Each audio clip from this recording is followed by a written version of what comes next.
This section introduces moments and expands our analysis into rigid bodies.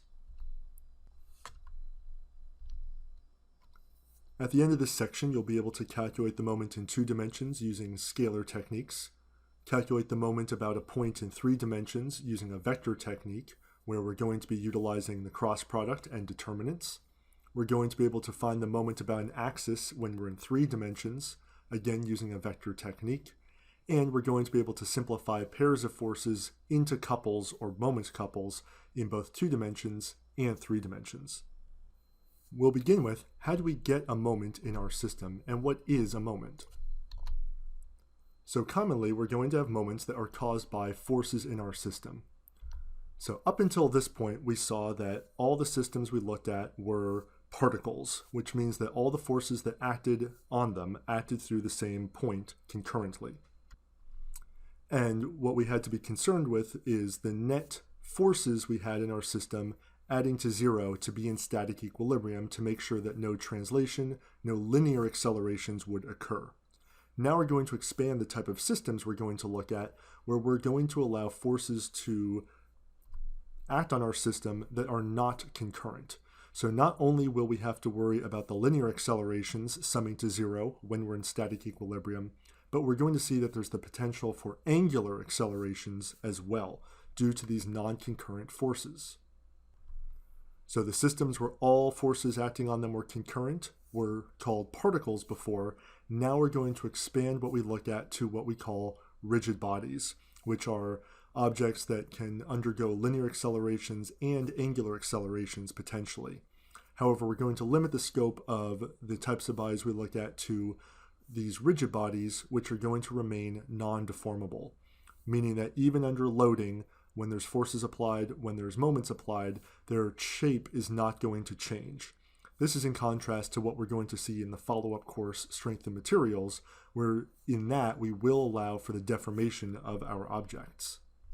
So on these rigid bodies, we have to look at, when we sum all the forces, it's going to equal the mass of the object times the linear acceleration as a vector in 2 dimensions or in 3 dimensions. But now, because of the potential for angular accelerations, if we sum up all of the moments at a point that act on our body, it's going to equal the mass moment of inertia times the angular acceleration. Now, in a dynamic system, we're going to be worrying about what these accelerations are and how the object is going to be moving. But as we get into rigid body equilibrium next, we're going to ensure that when we add up the forces, it's going to equal 0, so that the linear accelerations are 0. And when we sum all the moments, it's going to equal 0, so that the angular accelerations are 0 as well. When we're looking at forces, we could think of them as pushing on our object or pulling on an object, whereas a moment, which is also going to be called a couple, it could also be called a couple moment, it could also be called a torque, can be thought about as a twisting of our object. We're going to see that we're going to be able to calculate the moment either at a point or about an axis. When we're calculating the moment about a point, we're going to find it's a vector quantity for how much twisting is around different axes. When we're finding the moment about a specific axis, we're going to be getting a scalar quantity. We'll begin by calculating the moment in 2 dimensions, as it's going to typically be easier, and then move on to 3 dimensions. When we're working in 2 dimensions and trying to find the moment caused by a force, usually it's going to be easiest to use a scalar equation. Now, when we talk about the vector equation in 3 dimensions, that will also be applicable in 2 dimensions, and sometimes it is going to be beneficial to use the vector method, but typically the scalar method is going to be easier when we're in 2 dimensions. So the equation we're going to use is that the moment about a point, in this equation, the highlighted equation, we want to find the moment around some point O, for example. It's going to be equal to the magnitude of a force times the perpendicular distance from that force to point O. We're going to see that finding that perpendicular distance is not always easy, and that's where the vector approach we'll talk about later might be useful.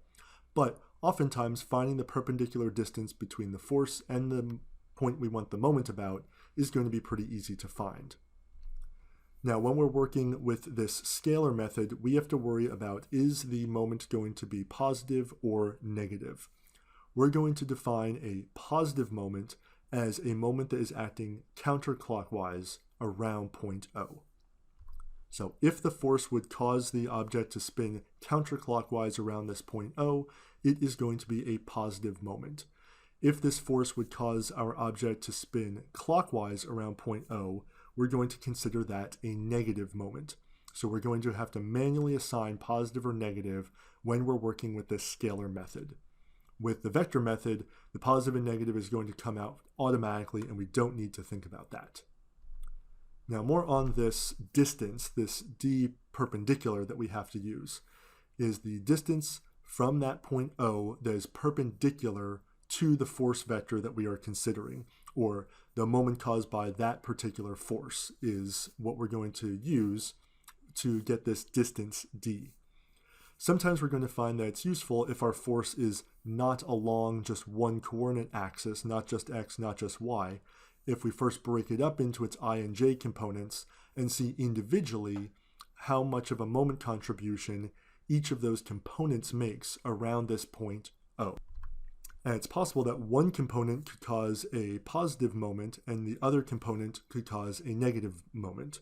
Or they could both be positive, they could both be negative. But by breaking the force down into kind of these two forces, it might make finding this perpendicular distance easier, as we're going to see in the forthcoming examples.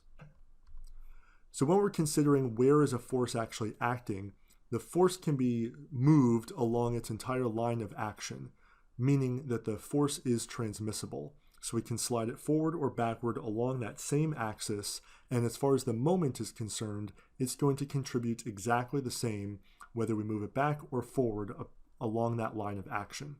And as far as the external problem is concerned, which is mostly what we're concerned with in statics, it's not going to change the problem. Now, at the end of this course, we're going to be looking at internal forces, internal moments, and we're going to see that the placement or where along the line of action these forces are will make a difference internally. And that's what we're going to see in strength and materials, is really being concerned about what's happening internally. But for right now, what we call this external problem, it's not going to make a difference. Also, any force whose line of action passes through the point we want the moment about, for example here, if the line of action of F, or the axis that F is on, passes through point O, that force will not make a moment contribution around point O. However, we can take the moment around any point we want. So just because F does not contribute to the moment around O, for example, doesn't mean if we wanted to find the moment around point A or B or C, that force could potentially cause a moment around those points if its line of action does not pass through A or B or C. And oftentimes we're going to have more than one force acting on our object, and again, not concurrent. So we are going to individually add up all the moment contributions of these various forces to get the net or the total moment around a specific point. So again, if we want the moment around point O, we might have to see what the contribution is from some force F, some force P, and some force Q, and the net moment around that point is going to be the moment around point O. And again, it's possible that F causes a positive moment, Q causes a negative moment, P causes a positive moment. It's that net effect that we're going to be looking for. And when we're working with moments, we want to make sure that our units are consistent. Moments are going to be in units of force times distance. So if our force is in newtons and our distance is in meters, we want to make sure that every moment calculation we're doing would then be in Newton meters. Oftentimes we could be presented with our distances in millimeters, it could be in meters, it could be in centimeters, and our force could be in newtons or kilonewtons. So typically it's going to be best to work with base units, or at least ensure that every moment is going to be calculated with the same unit.